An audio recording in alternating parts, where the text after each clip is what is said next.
Ndugu zangu wapendwa katika Kristo, karibuni katika maadhimisho haya matakatifu.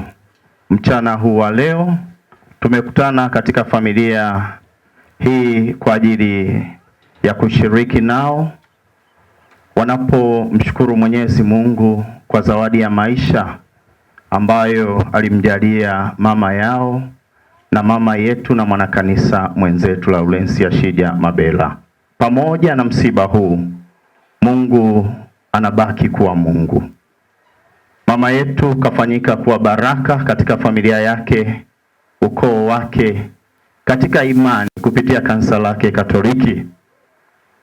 Tumwombee kwa yale mazuri yote aliyoyatenda baina yetu na katika kanisa la Mungu na jamii iliyokuwa inamzunguka, basi amstahirishe kuiona nuru ya uso wa Mwenyezi Mungu mbinguni.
Tunakiri kwa imani kwamba mwana alikufa na akafufuka. Utujalie kwa wema wako, ili kwa njia ya fumbo hili takatifu mtumishi wako mama yetu mpendwa Laurensia Shija Mabela aliyelala katika Kristo apate furaha ya kufuka kwa njia yake. Tunaomba hayo kwa njia ya Bwana wetu Yesu Kristo mwanao, anayeishi na kutawala naye katika umoja wa Roho Mtakatifu Mungu milele na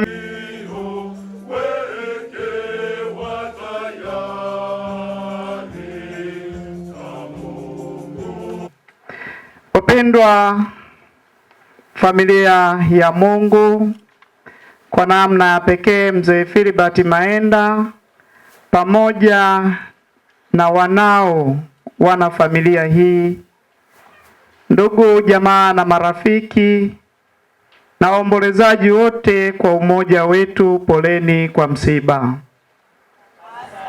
Ni ukweli usiopingika kwamba msiba haudhoeleki. Leo tumesikia somo lile la kwanza toka katika kitabu cha pili cha Makabayo. Yuda aliyekuwa kiongozi cha Wayahudi anachukua jukumu la kuchangisha fedha. Drakma 2 hivi ni fedha nyingi. Anaamua kuzipeleka Yerusalemu ili wakaombewe marehemu, ndugu zake, jamaa zake na wale wote asiowafahamu, lakini alitambua na kuamini juu ya maisha baada ya kifo. Maisha baada ya kifo, ufufuko. Yuda kwa kufanya hivyo alifanya tendo la kicho na takatifu. Wapendwa ndugu zangu, tumekusanyika wakati huu katika mazingira haya ya mzee Mahenda. Tuko na majonzi, tunasikitika, lakini tunaamini kwamba Mungu hawezi akatuacha, yuko pamoja nasi. Biblia inasema tukiwa miaka yetu iliyopangwa ni miaka 70. Tukiwa na nguvu sana ni miaka 80. Kwa hiyo kumbe tusherekee maisha yake na kumpongeza kwa sababu alikuwa na nguvu. Wajibu wetu wakati wote ni kumwenzi yeye kwa mema yote aliyokuwa anayafanya. Tumesikiliza wakati wa baba akitoa homilia yake hapa. Mama yetu alikuwa ni mfano mzuri wa kuigwa, akisimamia mshikamano na hata amani hii tunaojivunia. Tumekaa hapa leo tukiwa na hakika hatutapata changamoto yoyote ya uvamizi, ni kwa sababu ya wazee hawa jinsi walivyoasisi amani yetu. Kwa tumwenzi kwa maisha hayo, kuhakikisha kwamba na sisi tunaenzi amani hiyo, tuishi kwa upendo na mshikamano. Kikubwa kwenye misiba kama hii tunachojifunza ni kwamba swala la kifo ni la kila mmoja wetu. Yaani kwenye swala la kifo ni la kila mmoja wetu. Hakuna ambaye ana uhakika wa maisha ya hapa duniani.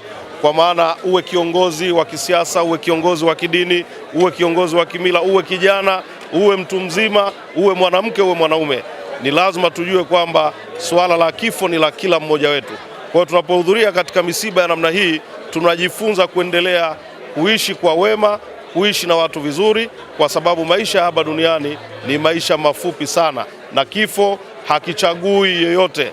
Mwenyezi Mungu anapoamua kumuita mja wake anamuita yeyote bila kujali chochote. Kwa hiyo sisi kama viongozi tunajifunza kwamba ni lazima tuishi vizuri kwenye jamii, lakini tuyaishi maisha ambayo yanampendeza Mungu, kwa sababu kifo hakichagui yeyote. Mtakatifu Agostino,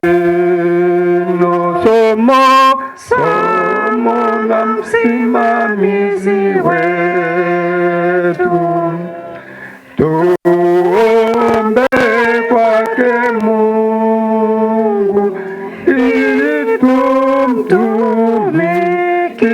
vema.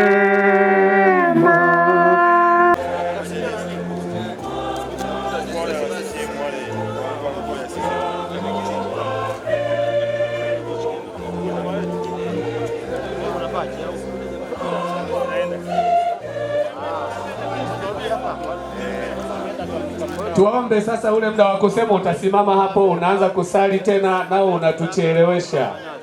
Tuombe tupite kwa haraka ili kuokoa muda. Watu wamesimama huko nyuma muda mrefu.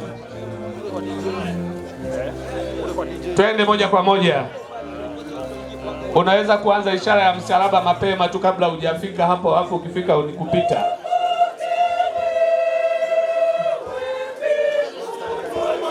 Tunaomba mruhusu wengine.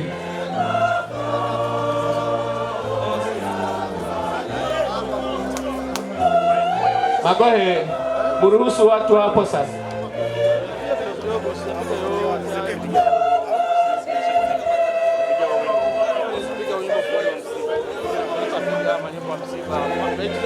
Nashukuru sana mzee pamoja na familia, kaka yetu Steve, Leonard, kaka zetu wengine, dada na marafiki, mama wadogo na wengine wote mlioshiriki, asanteni sana. Lakini tunapenda kuwashukuru manesi na madaktari wote waliohangaika kuanzia anaanza kuugua mpaka siku anatutoka tarehe 29. Tunawashukuruni sana. Mlijitahidi, lakini Mwenyezi Mungu alimpenda zaidi. Naomba nitoe shukurani nyingi kwa wananzengo wa hapa Ilemela, jamaa na marafiki wote mliokuwa mkija kumtembelea akiwa bado anaugua hapa nyumbani kabla hajasafirishwa kwenda Dar es Salaam. Tunafahamu wapo mliokuja kumuombea mama yetu, wapo mliokuja kumletea juisi na mambo mengine. Wote tunawashukuruni sana.